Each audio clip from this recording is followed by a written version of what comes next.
The National Broadcasting Company Grand Marquis, lighted by stars, twinkling, glowing, blazing with myriad lights and colors against the night sky. The National Broadcasting Company's mammoth billboard announces another exciting evening in the world of make-believe.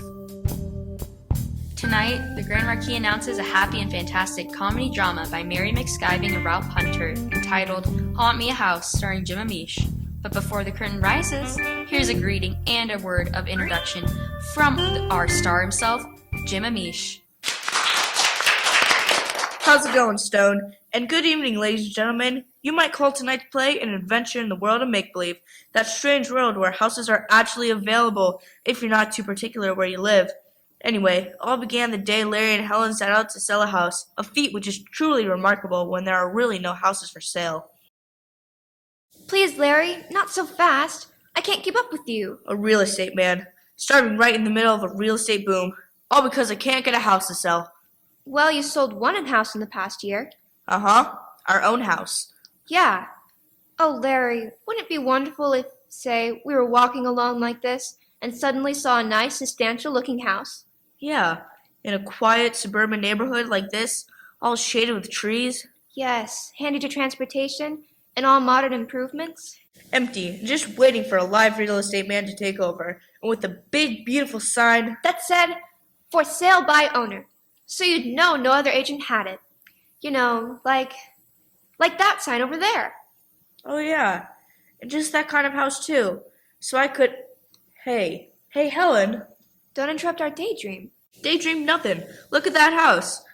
Wyatt, Larry, it's just what we were talking about. Even the sign. Come on, we're going to see the owner. We're back in business. We're in the money. We're in the money. We've got a lot of what it takes to get along. We're in the money. The sky is sunny. Oh, man, depression, you are through. You done us wrong. There. How's that for a for sale sign? With your name as agent. Oh, Larry, wasn't he the loveliest man you ever dreamed of? So polite. And so eager to have you handle the sale of this house? Yeah, that's what got me wondering. Do you suppose he thought we were going to buy the place instead of just selling it for him on a commission basis? Oh, of course not.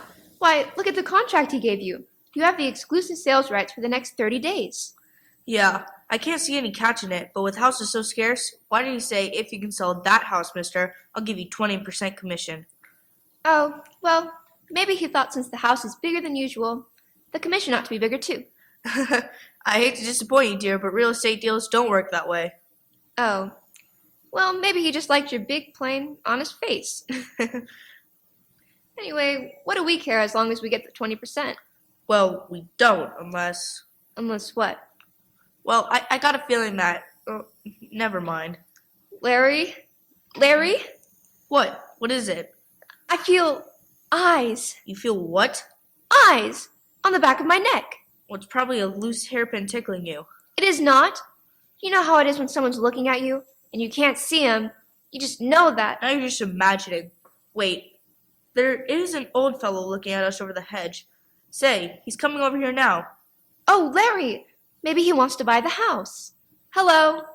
You folks looking for somebody? Well, not exactly. You see, I'm Larry Adams, real estate man. I'm going to sell this house. You see. So, if you're interested, then maybe you could just... One at a time now, one at a time. You're gonna what? I'm going to sell this house. How's that again? I said I was going to sell the house. Sell the house. No need to shout about it. I heard you the first time. Jim Schultz is name. I'm the watchman. Say, you two are pretty lucky at that. If you mean our having this house to sell, we are lucky. That's what I said. That's what I said. Lucky you've got it to sell. Just think if you had to live in it. Why? What's wrong with it? Oh, nothing. I ain't never put no stock in all the crazy talk going around. But what's the talk about? I told you. Nothing. Nothing you can put your finger on anyway. Come to think of it, though, you can't put your finger on any ghost, can you? Ghost? Oh, I get it. Haunted, huh? Thank goodness. Thought maybe there's something wrong with the plumbing. No, that would be easy. With haunts? Ain't no way you can handle haunts. Well, I'll handle them. If there are any spooks in there and they like the place, I'll sell it to them. You'll do what? He said he'll sell it to them. Sell it to them, yes. Well, it's your neck if you want to stick it out. Yep, I remember another fellow talked just like that. Oh, Larry, maybe he's right. We don't want any trouble if he says that. And we're not going to have any. If the ghosts won't buy the place themselves, they'll have to move out, because I'm going to have a customer moving in. Yep. Sounds just like the other fella. Well, I'll be getting along. I wouldn't be caught dead in this place. Something tells me you could be.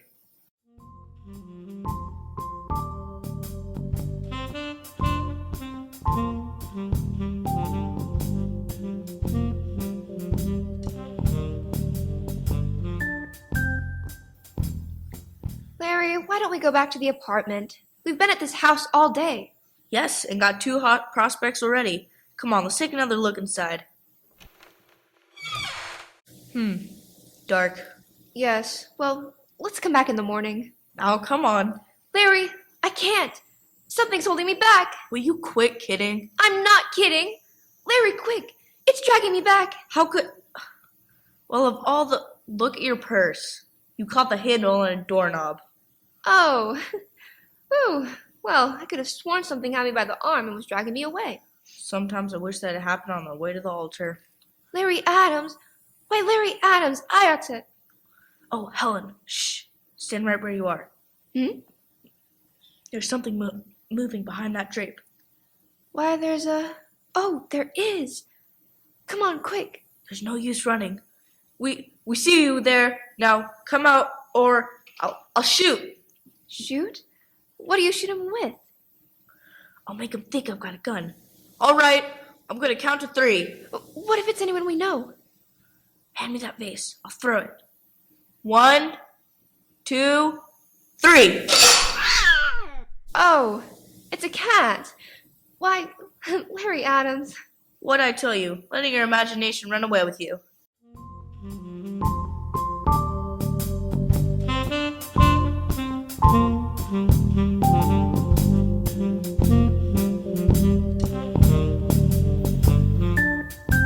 Oh, am I glad to be back in the apartment knowing we won't have to go back to that scary place again. I told you I'd sell it. Took me only a week, too. Those first prospects fell through, but the minute Miss Montgomery saw it... Hello? Oh, yes, Miss Montgomery. I was just going to bring the papers over.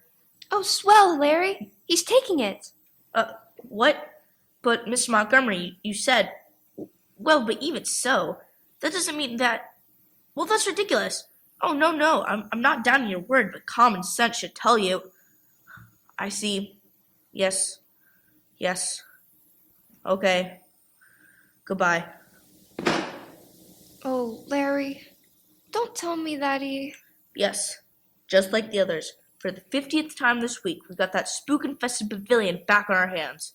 But Mr. Montgomery said he'd buy it. Why, they even moved in. That was my mistake. I should have gotten the money first. Oh, well, what happened this time? Just 3 hours after they moved in, they started hearing the clanking of chains and footsteps coming from nowhere. Oh, why don't we just give it up? What, eating? You know what I mean. What good does it do having a house to sell if the ghost in it keeps scaring the customers away? You're right. As long as Say, I've got it. Got what? The solution. Start packing, honey. We're gonna move in that house ourselves and scare the ghost away.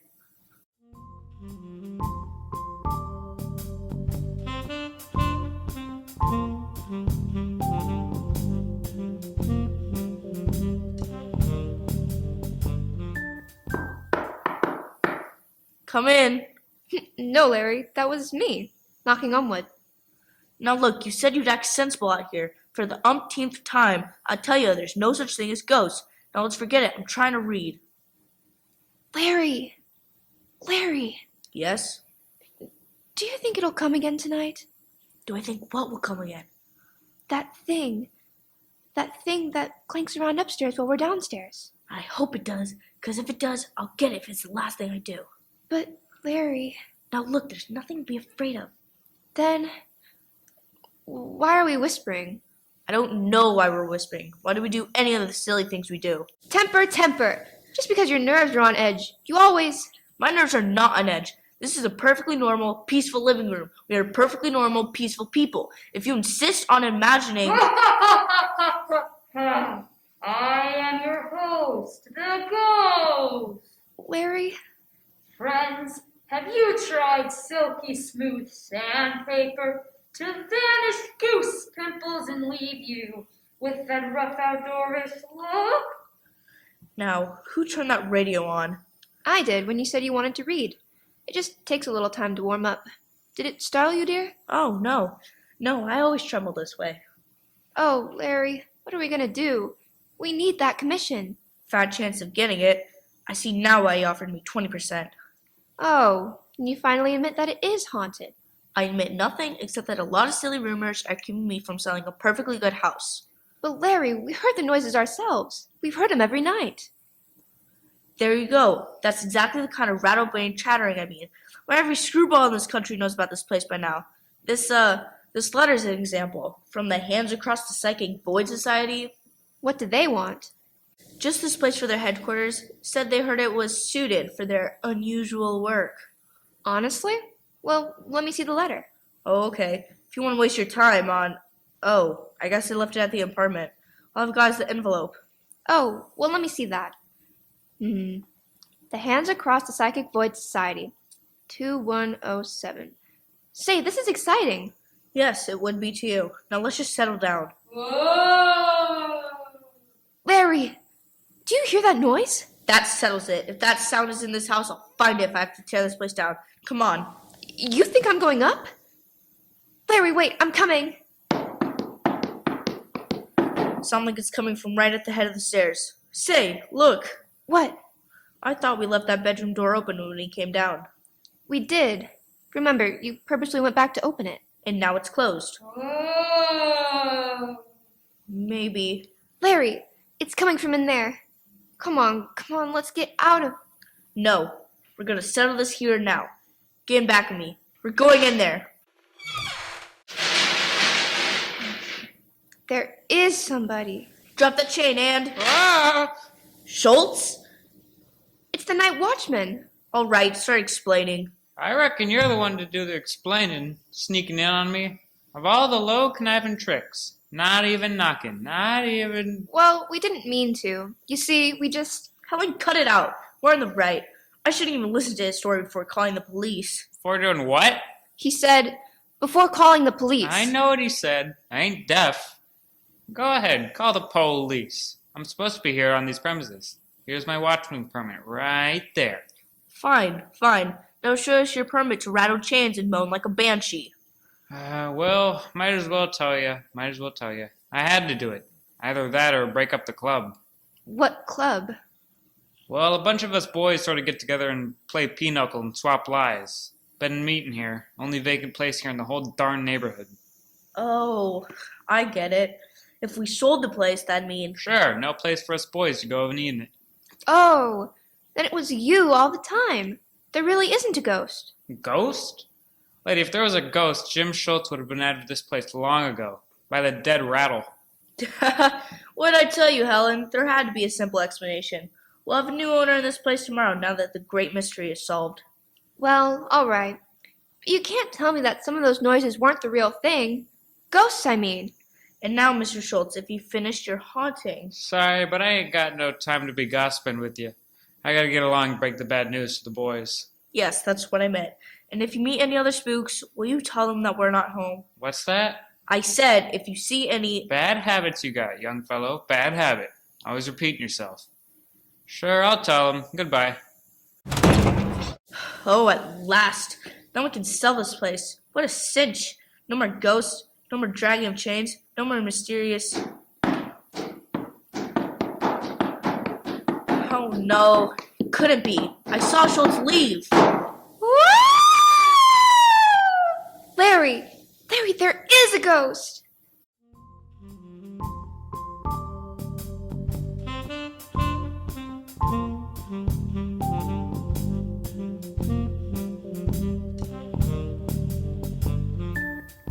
Now, Helen, there's no use going all to pieces. There's an explanation for this. There has to be. You bet there's an explanation. This house is haunted. You can't talk me out of it this time, and you can't blame the watchman either.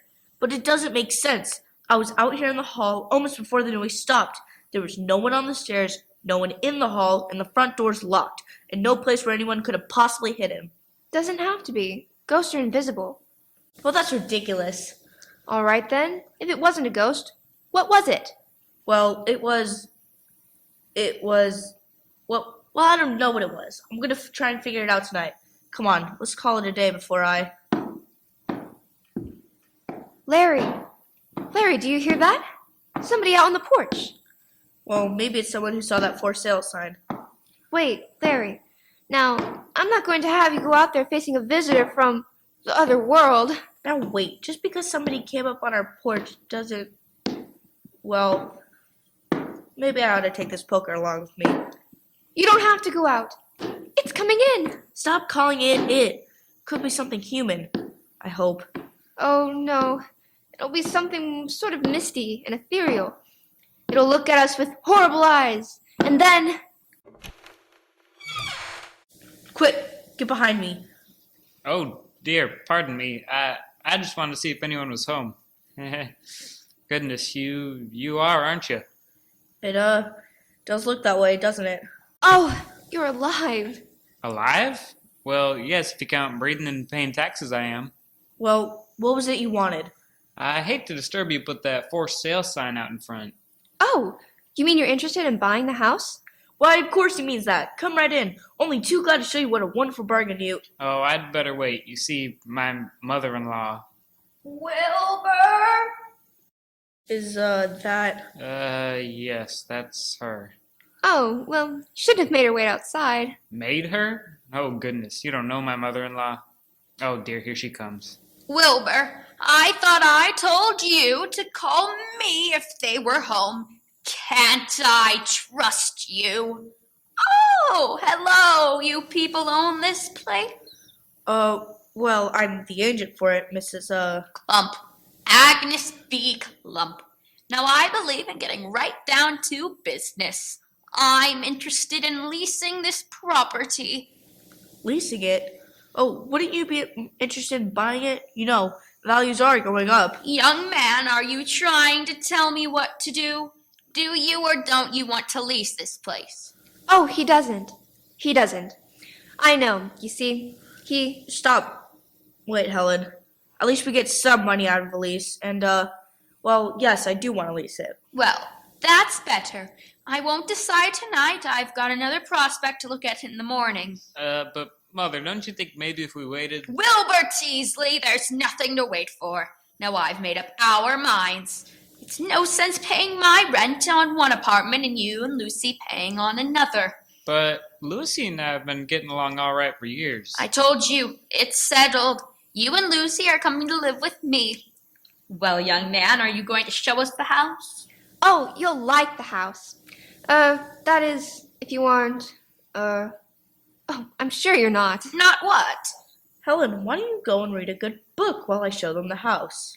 Well, I just thought I ought to tell them. I'm sure you two will want to see the kitchen first. Now it's right through this handy little hall and chock full of the latest improvements.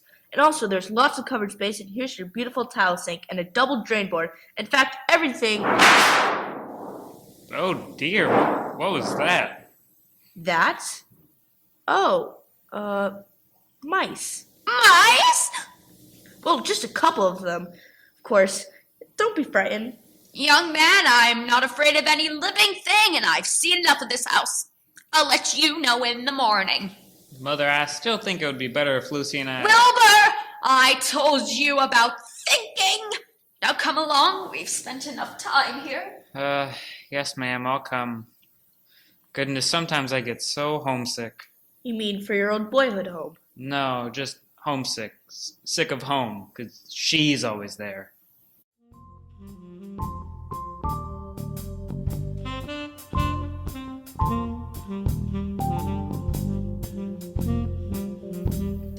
Now look, Helen, when Mrs. Clump gets here, don't start those mysterious hints about something being wrong with the house. But, Larry, she only wants to lease the place. I thought you were going to sell it. So did I, before those screwy noises started. Noises no one can explain. Well, that's just it. If you'd wait a little while longer, then... Oh, here's Mrs. Clump now. I'm done waiting. I'll get some commission from the lease instead of losing everything. Now remember, no kibitzing. Hi-ho. Oh, it's Mr. Teasley. Ah, yes. please, I want to talk to you before Mother gets here. She's parking the car. She, hasn't changed her mind about leasing the place. Oh, dear no. That'd be too good. That's what I want to see you about. Please tell her she can't have the house. All right, we'll be glad to. We will not. I'm sorry, Mr. Teasley, but if I don't lease this to your mother-in-law, well, there goes my commission. Yeah, and if we have to move in with my wife's mother, there goes my happy home. Well, look, Mr. Teasley, why don't you buy the house and we could arrange payments? Oh, it isn't the money. I have that. But even if I bought it, Lucy's mother would still move in with us. But if we don't lease her this house, she'll just... Oh no, she can't. She's looked all over. There isn't another one in town. Oh, Larry, maybe you should... Oh, here she comes now. Good, good. Now remember, Helen, I'll do the talking. Ah, good evening, Mrs. Clump. Never mind the evening. Let's get down to business. I'm ready to sign the lease. Oh, that's wonderful. We were just beginning to think we were stuck with a lemon. She means the old lemon squeezer in the kitchen that doesn't work. She keeps worrying about it, but we'll replace it, of course. No, Larry, I meant about the spooks. Ah, the spoons. Yes, the spoons. Oh, I'm sure there's plenty enough for 3 people. Mother, won't you please reconsider? Wilbur, did I ask your advice? Young man, perhaps if you and I could step into the library where we could sign the lease without interruption. Oh, we never go in there after dark. The library is just full of... Just the place to discuss business. Yes, fine, Mr. Clump. If you'll just come this way. I know you want to get this business settled. Now, if you'll just sign here on this line. Oh, no. Agnes B. Clump, don't go around signing things without reading them. Now, let's see. The party of the first part... What's that noise upstairs? Huh? Upstairs? What noise?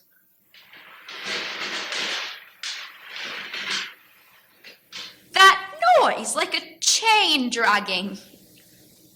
Oh, the chain. Well, that's next door. Yes, next door. The house on the right, in the garage. The man's working on his car. But that noise was from the left and overhead. It was... it's the acoustics. Very unusual acoustics in this house. Seems to throw the sound all over, to the left and up. Oh. I suppose the acoustics threw that too? That? Oh no, that's probably just the youngsters playing in the neighborhood. Playful little fellas. I'll stop that sort of thing once I've moved in. Now let's see, where was I? Oh, yes, the party of the first part.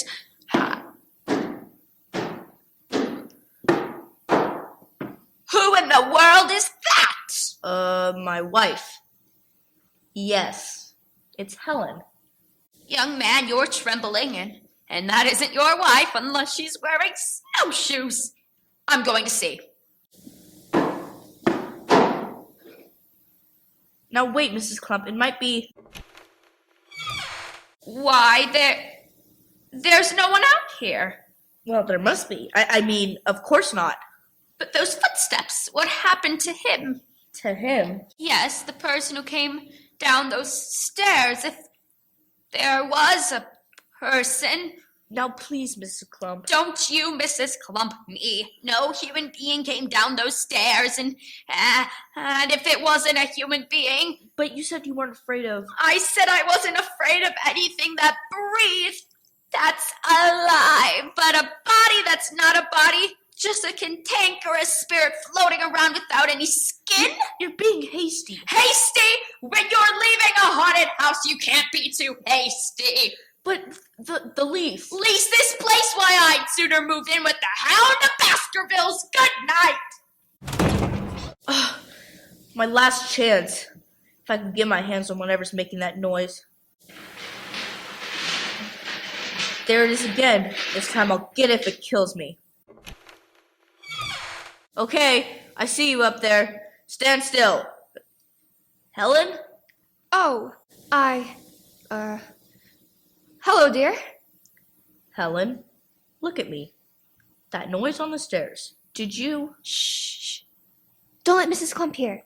Mrs. Clump has gone away for good. She wouldn't lease this house if we paid her. Oh, well then. I won't have to use this other roller skate. Roller skate? Yes. I just put it up on the top step like this, and give it a little shove like this, and then...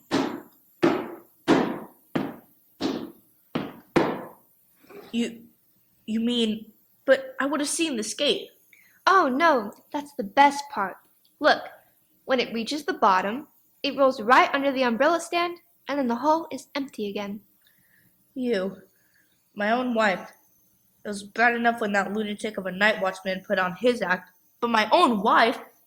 Why? In the name of common sense, why? I did it for you, dear. For me. Yes. You've ruined my only chance of making any money out of this bad house. You've chased Mrs. Clump away. Of course I had to. She was only going to lease the place, and we've got to sell it to make the money. Sell it to who? Whom, dear, whom? Why, to the association, of course. You know, the Hands Across the Psychic Void. What have they got to do with it? They're going to buy it. I wrote them and told them they could. Remember they wrote and asked you about it? Well then, I got their address off the envelope and I... Oh no. Do you know what was in that letter? The one that was in the envelope? Yes, you told me they wanted this place for their headquarters. Wanted it, yes, as a gift. That letter said they were sure we'd be glad to donate this house to their worthy cause. You mean... Oh, Larry, I don't see what keeps you from murdering me.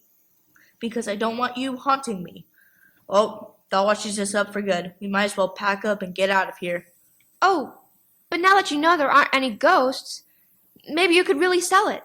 Yes, if there was any time. But do you remember what day it was that we took this deal on? Well, let me see. It was just a month ago today. Right, 30 days. I lose the sale privileges tomorrow morning. And the owner said he was through fooling with it. Either I sold it during those 30 days, or he's going to tear down the house and put a parking lot in. And the 30 days are up. I should have known. Even if that gag with the roller skates fooled me, I should have gotten wise when I heard those chains rattling. Chains? I didn't rattle any chains. Now look, Helen, we're all done with it. Let's not start again. You were rattling chains. Mrs. Clump and I both heard it. Larry, look at me. I know I've been awful, but I give you my solemn, honest word. I never touched a chain. You mean there's still something in this house that... And it's coming in. I hope it's a ghost. I hope it's the scariest spook that... Yoo-hoo! Oh, it's Mr. Teasley. If you're looking for your mother-in-law, she's gone.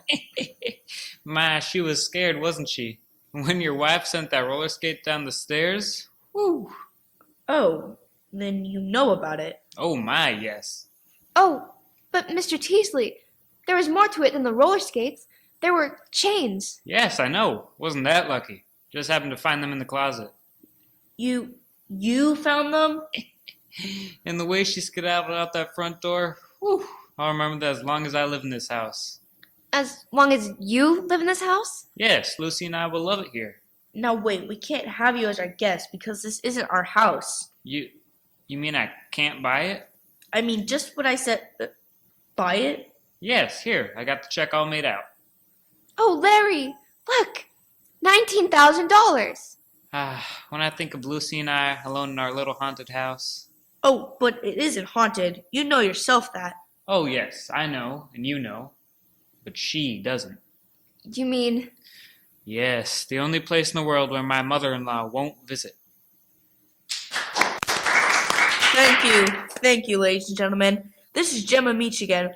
We hope you enjoyed tonight's story. Next week's Grand Marquis is a romantic South American comedy of young love, involving a happy caballero from Colombia and a very romantic maid from Manhattan. So try to be with us, won't you, when Grand Marquis presents Virginia Stafford Lynn's Wedding in Columbia. Good night.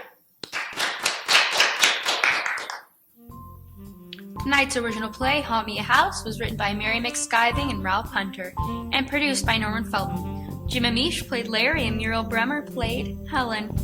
Others in the cast were Cliff Chebieux, Hope Summers, and Johnny Coons. Your announcer is George Stone. The orchestra was conducted by Joseph Galluccio, with original music composed by Emil Sandrstrom. Listen again next week when Grand Marquis will blaze with light and color, high and happy airwaves inviting you to join our audiences for a performance of Wedding in Columbia starring Jim Amish. This is NBC, the National Broadcasting Company.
Murder Clinic, stories of the world's great detectives, men against murder.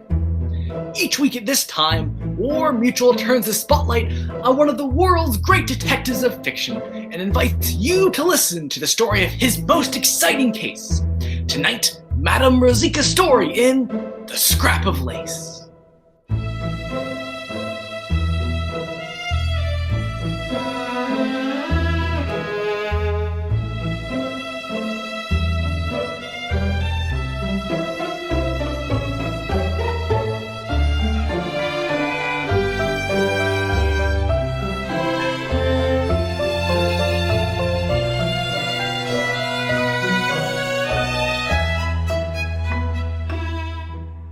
Good evening, Madam Story. Your being at Murder Clinic is certainly special. You're surprised to see a woman detective, Mr. Knight. That's right. It's an unusual profession for a woman. Most people think so, Mr. Knight, but you see, being a woman gives me one great advantage. My adversaries usually underestimate me. To their great detriment, I'm sure. Now, what's the tale you're going to tell us, Madam Story? It's called The Scrap of Lace. I chose it because it seems to me so unusual a crime, a strange story of jealousy and death. Of course you know the great family of Kruger, who ruled New York society for generations. When Mrs. Peter John Kruger III died, her mantle descended as a matter of course to Mrs. Peter John Kruger IV. This beautiful and charming young woman, Mimi by name, inherited not only her mother-in-law's scepter, but also Teresa de Guion. Teresa de Guion was the first and certainly the greatest of social secretaries. The story begins one summer morning at Caryswood. the enormous and rather monstrous Kruger estate in Upper Westchester. Mimi and Teresa de Guion were together in the breakfast room. Oh, Teresa, must we go to that dull dinner at the Bransons tonight? I think I'll call it off. Mimi, you simply can't do that. The dinner is being given for you. I was most insistent that I be consulted about the other guests. After all, my dear, you have certain responsibilities. Your mother-in-law, Mrs. Kruger III. Yes, I know. She was a paragon of social virtues. She didn't mind being bored to death. Oh, Mimi, you are so lax. What would you do without me? You worry too much, Teresa. You're living in the past. Your little assistant, Louise Mayfield, could possibly take over very well. Louise? Louise Mayfield? Why that child? My dear Teresa, she's 21 and very competent. After all, you trained her. Yes, and I am very fond of Louise. She's like a daughter to me. But take my place? Why, surely you're joking, my dear. Oh, yes, of course. You know, Mimi, I'm a bit worried about Louise. She's been acting very odd lately. This party she's going to tonight, I have no idea where it is, or who her hostess is to be. Well, wherever it is, she'll have a better time than I will. You know, Teresa, I shouldn't be surprised if Louise has been acting strangely because she's trying to keep away from my handsome cousin, Jack Rowcliffe. She doesn't seem very grateful to you, Teresa, for arranging to marry him off to Vera McPeak. Jack Rowcliffe and Vera McPeak are a splendid match. He has family, position. Vera is young. She can be molded. She can be taught. Oh, certainly, yes. And her father has $100 million. But I don't blame Jack for straying from the fold. Louise is very lovely, and I find Vera a very trying guest. In fact, I find it all very trying. Miss de Guion! Oh, there's Louise. Louise, we're in the breakfast room. Come in here, my dear. Good morning, Mrs. Kruger. Miss de Guion, did you want me this morning? No, Louise, I did. Teresa insists we go to this dinner tonight. Jack and Vera are going with us. We'll be leaving around 7. Tell Jack, won't you? Must I, Mrs. Kruger? Mrs. Kruger has asked you to deliver a message. Do so, my dear.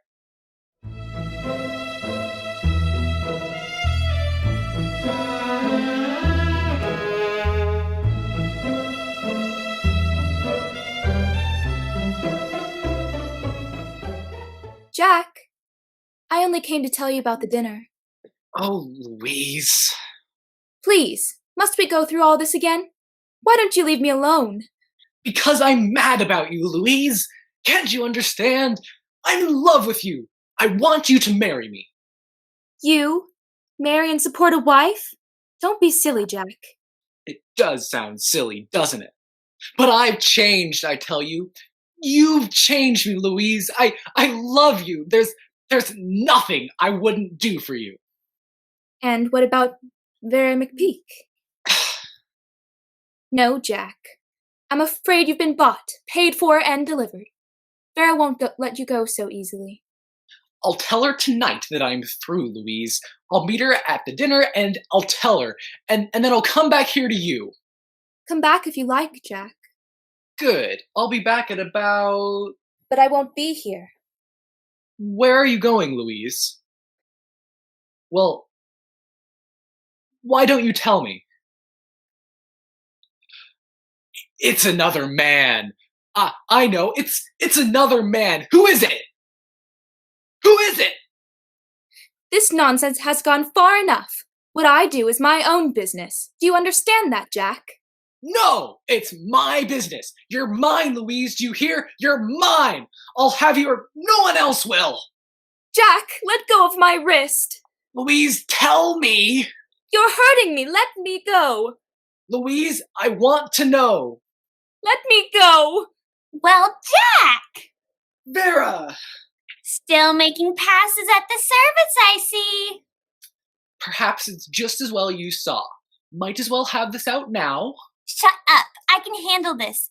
It's pretty easy to see what Miss Mayfield's little game is. She thinks she'll marry into the great Cougar clan. Well, let me tell you, Miss Mayfield, Jack hasn't got a cent to his name and never will. Vera, please. I understand perfectly, Miss McPeak. I assure you, I have no ambitions in Mr. Rowcliffe's direction. Quite the lady, aren't you, Miss Mayfield? Well, watch your step.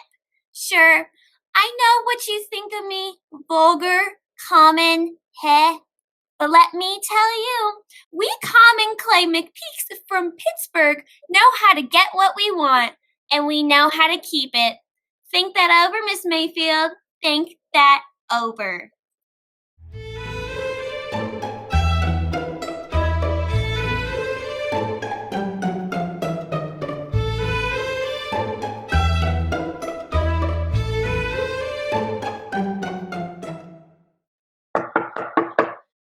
Yes? Come in. Mademoiselle, Miss Louise, Madame Kruger has sent me to help you dress for your engagement. Come in. How thoughtful of Mrs. Kruger to send you, Suzanne. Have they gone? But oui, the car, she left long ago. We're not happy. Monsieur Jacques, he say nothing. And Mademoiselle, his fiancée, the ugly one, she, how you say, she very angry. Even Madame, she not want to go. Well, let's not think of them, Suzanne. I'm happy. And I'm going to have a wonderful time. Well, Mademoiselle is très charmante, very lovely. It is a triste you go, n'est-ce pas? Is it for your young man that your eyes shine so, Maybe. You're too smart, Suzanne. How do I look? Oh, ravishing, Mademoiselle. He will eat you up. You are so lovely.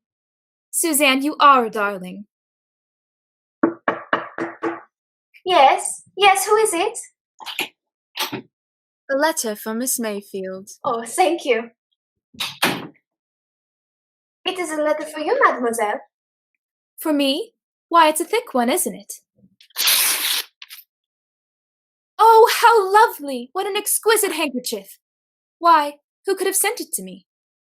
Madame Kruger must have sent it. It is one of the 6 she bought in Paris. It is perfect, Mademoiselle, for your costume, n'est-ce pas? Oh, it's lovely. What a darling Mrs. Kruger is. Oui, she is most generous. Shall I put the scent, the perfume on it, mademoiselle? No, thank you. I'll do it myself, Suzanne. Oh, just put that bottle of gardenia perfume on my dressing table, please. Oui, mademoiselle. Now you can go, Suzanne. I won't need you anymore. Merci, mademoiselle. Bonsoir, mademoiselle. Good night, Suzanne, and thank you. Oh, it's so lovely. One more drop.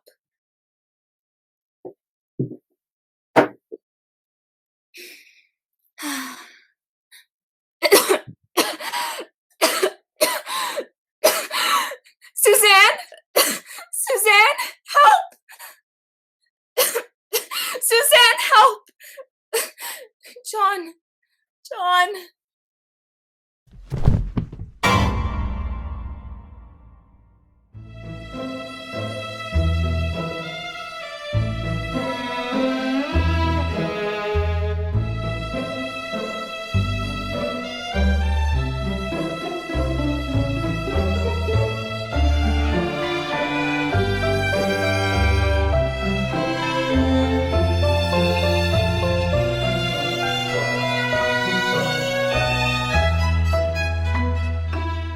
In all my years of experience, maybe, I've never had to cope with anything so sordid.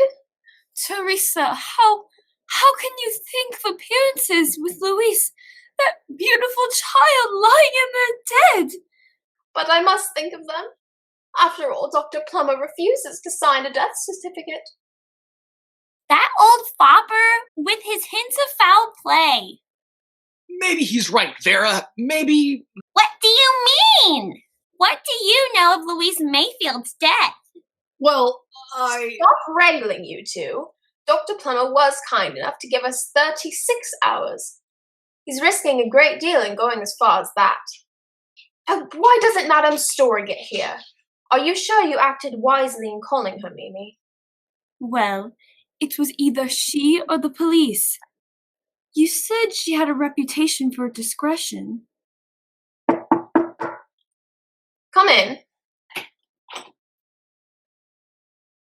Yes? Madame Rosika Story and Miss Bella Brickley. Thank heaven you're here, Madame Story. This is a terrible situation. Terrible. Oh, but let me introduce you. I am Teresa de Guion.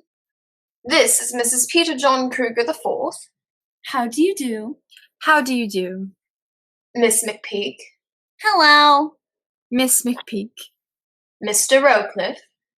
How do you do? How do you do, Mr. Rowcliffe? It was good of you to come so quickly, Madame Story. This unfortunate accident is likely to create a distressing scandal for Mrs. Kruger. Accident, Miss de Guion. From what you told me over the phone, I gathered Louise Mayfield had been murdered. Nonsense. We don't know that, Madame Story. Nobody does.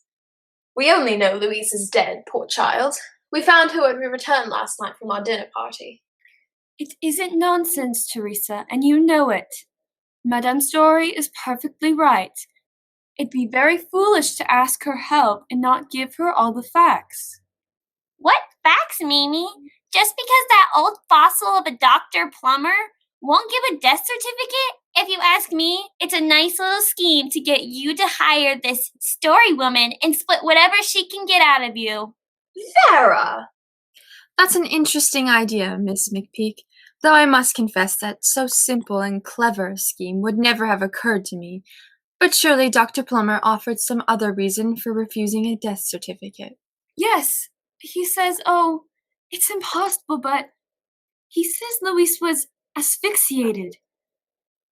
Old fool, there isn't a gas outlet in the house. How helpful of you to know that, Miss McPeak. You won't mind, will you, if I check for myself? I don't mind what you do. Oh, what's the use of all this? We've nothing to tell. All of us were at a dinner party 20 miles from here together. When we got home after 11, we found Louise, well, that is Miss Mayfield, dead. I see. Miss de Guion, when you phoned me, you said something about some missing object. Suzanne, the maid, insists a lace handkerchief came in the mail for Louise as she was dressing to leave. When we found her, the handkerchief had disappeared. Very interesting. Suppose I start, then, by questioning this maid, Suzanne. Maybe she can tell me more about this missing handkerchief.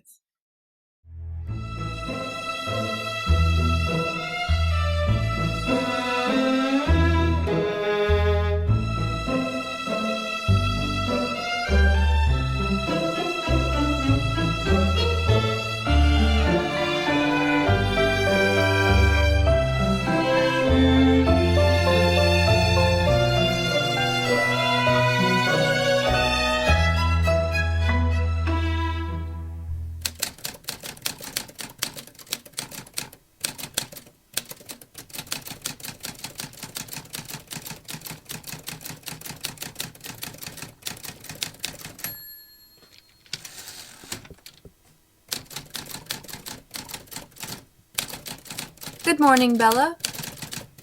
Good morning, Madame Story. Typing last night's notes, I see. Yes. Say, you look worried. What is it? Oh, how can one look out at that peaceful garden and realize that in this house there's someone carrying the mark of Cain on their soul? Then you believe Louise Mayfield's death was not a natural one? She was murdered? No doubt of it, Bella. That girl was asphyxiated. Oh, how horrible! So young and so full of life. And it's our job to find out who killed her. Have you finished typing those notes you took at our interminable interviews last night? Not quite. I'm almost finished. Well then, I think I'll step out on the terrace. Maybe the fresh air will help me think. Something is bothering you. Yes, Bella. What happened to that lace handkerchief Louise Mayfield received in the mail? I'm sure that was the thing that killed her. I must find it. Do call me when you're through with those notes, please.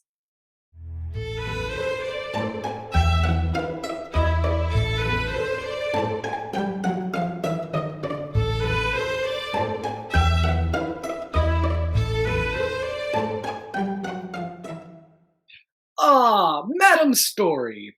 You come out and shame the flowers and dim the sunlight.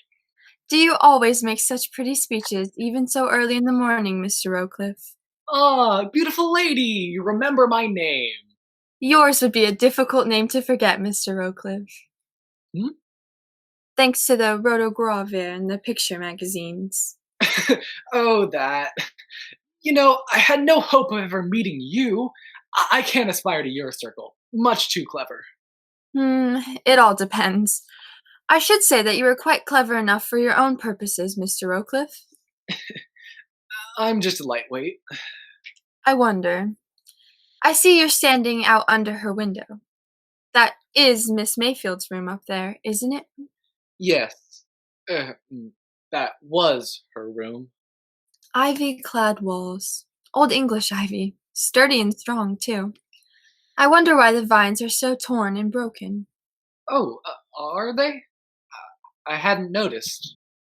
You loved Louise Mayfield very much, didn't you? Yes.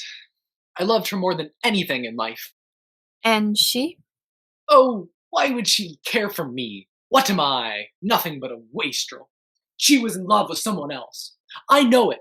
I could tell. But if I'd known who it was, I'd... Why didn't you tell me, Mr. Rowcliffe, that you'd left your dinner party and came back here last night? How did you know that I did? I didn't. You've just told me. Oh. Thank you. Well, there, you see. I told you you're too clever for me. What time was it when you got here? Well, I don't know. It was about 9:30, I think. I see. You came around back here in the garden. You saw the light in her window, called her, and got no answer. Then you climbed up that ivy to her window, didn't you? Well, Who saw me? Nobody as far as I know. That broken ivy tells its own story. But not all of it. Tell me, what did you do when you got up there? I suppose you're thinking that I killed her. I wouldn't blame you if you did. I don't care much if you do. I've got nothing more. Please, Mr. Rowcliffe. I'm sorry. Well, I went in and found her lying there on the floor, dead. Then, like the coward I am, I got scared. How could I explain my being there? So I climbed down again the way I went up and drove back to Quaker Ridge. I suppose you don't believe me. Suppose I say I reserve judgment. Now, will you give me the handkerchief that you took from Louise Mayfield's hand? How did you know that? It's obvious. I suppose that you took it as a remembrance of her. Yes, I did. It was the last thing she'd touched. Here it is. Thank you. Madam Story? Madam Story! Could you come into the office a moment? We'll continue this talk later, Mr. Rowcliffe. Will you excuse me now, please? Certainly. So this letter was pushed under the door. Did you open it, Bella? No, I saw it was addressed to Louise Mayfield, so I called you. I see. It's postmarked Briarcliff. Here's a notation on the envelope in pencil. Not a very literate correspondent, Bella. If you want to buy any more info about this letter, we can make a deal. I'll drop around at 11. Well, we haven't got long to wait. Now let's read the letter. Darling, I can hardly wait until Tuesday night when I'll see you again. I'm moving heaven and earth to arrange things so that we'll be together for always. All my love, dear. It's signed J.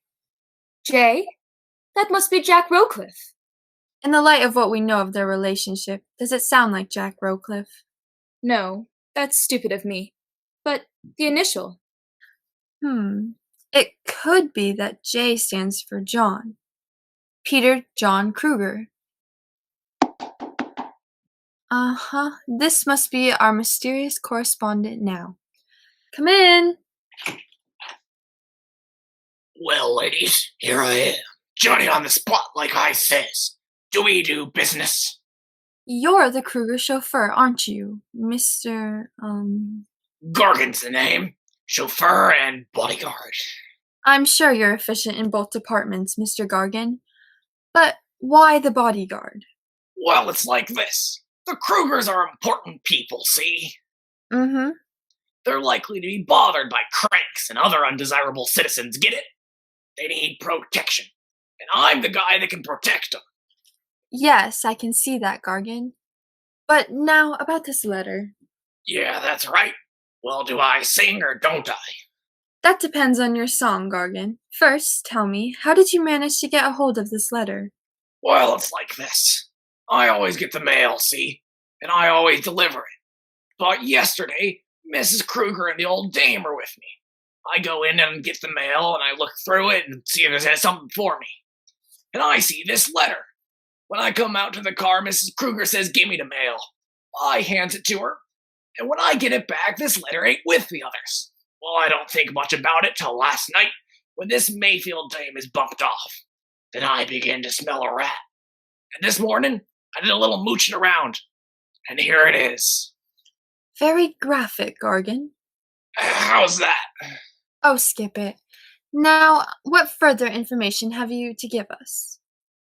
I can tell you who sent that letter to the Mayfield dame. So, for how much? Half a G. $500. That's an expensive song, Gargan. Oh, nuts! You can put it on the expense account. You're right. Nuts it is. The $500 is yours. Thanks. Here you are. Now, who sent this letter to Louise Mayfield? Well, it was the one...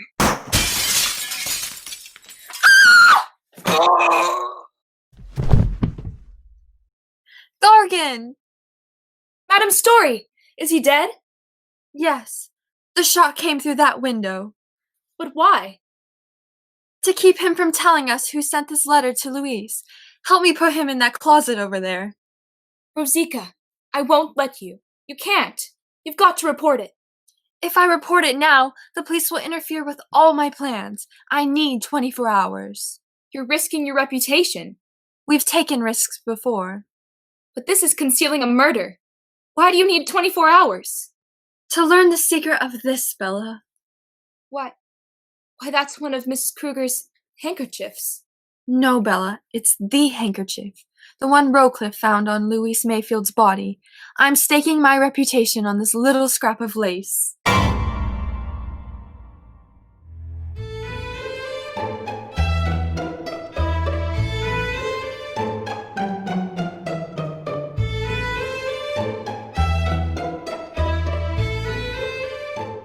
Madam Story, Potter is back. Oh, that's good, Bella. Did he bring back the handkerchief and the laboratory report? Yes, here they are. Just as I thought. Oh, what a horrible use of such a lovely thing. This handkerchief was the murder weapon, Bella. But how could it have been? Because our murderer knew that Louise Mayfield used gardenia toilet water. But can we find out who sent it? I rather think we can. Bella, get those 4 lace handkerchiefs that Suzanne got for me from Mrs. Kruger. What are you going to do now? Now, my dear Bella, I'm going to go out to present a noose to a murderer.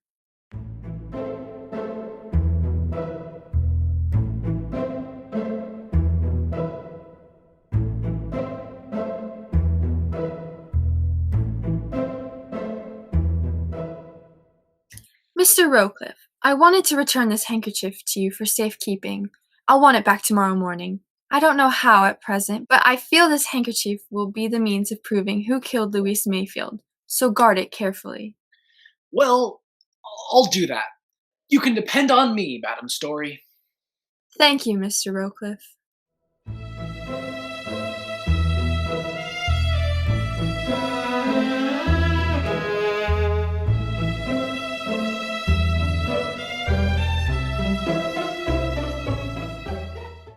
Miss McPeak, the greatest proof that I'm not against you is that I'm going to ask you to keep this handkerchief for me, the most important piece of evidence I have. I have no assurance that the murderer would not kill me to get it back, but it would never be supposed that I had given it to you to guard. Will you keep it for me until tomorrow morning? Oh, don't worry. I'll keep it safe. Thank you, Miss McPeak.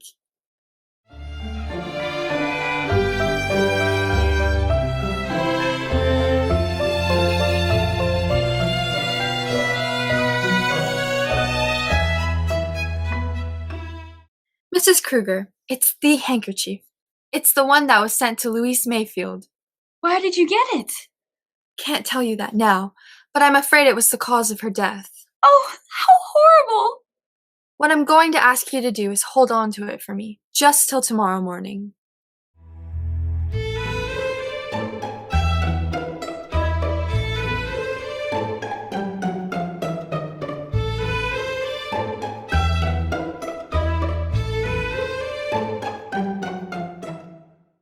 But, Miss d'Aiguillon, you can help. What is the real situation, Madame Story? Oh, I wish I knew. I suspect, but I have no proof. I can go no further without the assistance from the chemist. Whom do you suspect? Oh, you know? I'm afraid I do. Well, what I want you to do is keep this from me until tomorrow morning.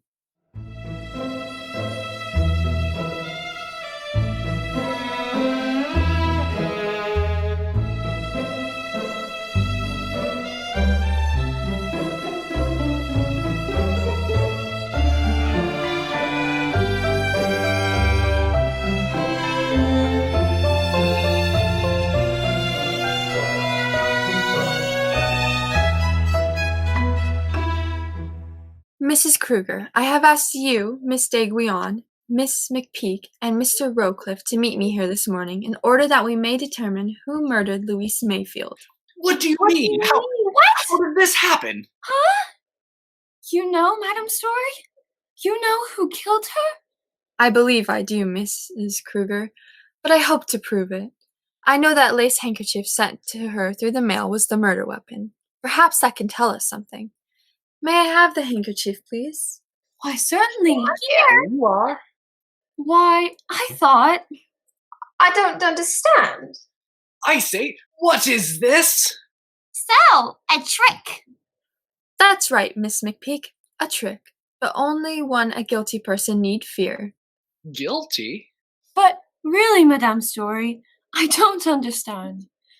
Bella? Yes, Madame Story? Please take the handkerchiefs one at a time. Mark each in pencil with the initials of the person from whom you receive it. May I have the handkerchiefs, please? Yes, here's mine. One at a time, please. Well, all right. Now, Bella, spread them out on your desk with the initials turned face down. As you probably surmise, none of you had the original handkerchief. That has never left my possession. Here it is. But I don't understand. This handkerchief in my hand is impregnated with a deadly poison. When moistened with alcohol, it releases a lethal gas which is instantly fatal. May I remind you that perfume is 90% alcohol, and a young girl about to go on a romantic tryst would inevitably moisten it with perfume. How horrible! Yes, Miss d'Aiguillon, I agree with you. But surely you don't suspect any of us. And why not, Miss McPeak? I found that a murderer is usually actuated by fear. Fear of what the victim might do to them. All of you faced that fear as far as Louise Mayfield was concerned. But one of you feared so deeply that you dared risk murder to protect what you had. You feared the loss of position, prestige, supplanting by a young, more attractive girl, loss of all that had made life worth living. That one person alone knew what the fatal handkerchief contained. I gave each of you what you thought was the handkerchief. I was curious to see what disposition you would make of the evidence. Bella? Yes? Please examine those 4 handkerchiefs carefully. And when you've done that, tell me if any of them are changed since they left our hands last evening. Yes. This one has been washed. Washed? Well, I don't understand. Read the initials on it. T-D-G. Teresa! Teresa! Keep away from me. Keep away from me, I say. Keep away. I'll shoot. Why, you!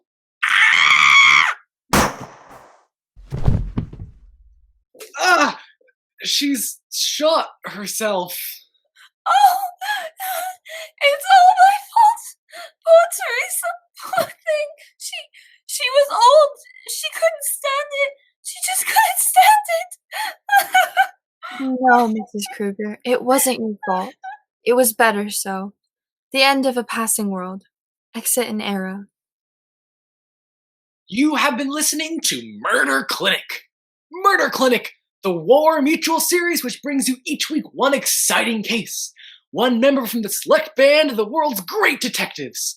Next week, Murder Clinic will bring you Sir Henry Merivale, known to his host of admirers as HM in Death in the Dressing Room.